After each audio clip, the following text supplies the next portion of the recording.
Is the entertainment industry manipulating us with nostalgia? Is the overindulgence of nostalgia in recent years a tricky strategy by studios to bait fans into seeing movies they're afraid will fail?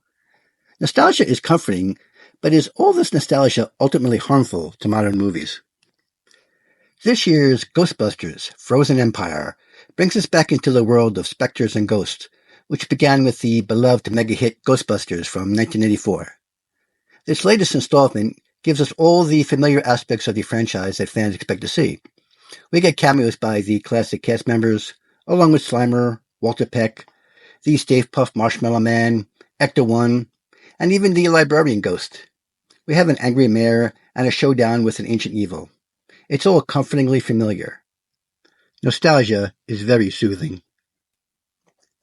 X-Men 97, the new animated series on Disney Plus, is a direct continuation of the popular show X-Men, the animated series, which ran from 1992 through 1997. The new series picks up where the 1990 show left off, and even brings back some of the old voice actors. It's clearly meant to piggyback on the nostalgic affection fans have for the original cartoon.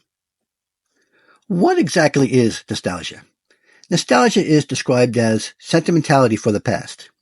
It's a wistful, bittersweet yearning for a more uncomplicated time.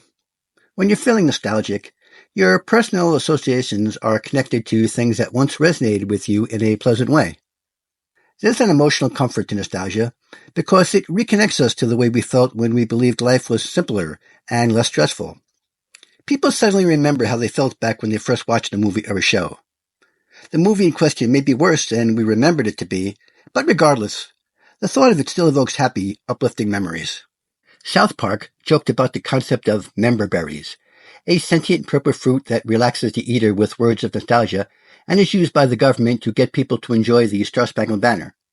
The concept of weaponizing nostalgia was meant as a joke, but in recent years, it's not so far from the truth. The modern entertainment industry is manipulating nostalgia, using familiar references, guest appearances, and Easter eggs to lure fans into seeing movies or shows they have no confidence in. Due to the rising cost of filmmaking, studios are unwilling to risk their money on completely new, original ideas without the life raft of nostalgia to support them. They know that nostalgia sells. The last few years have given us a plethora of nostalgia-bait projects.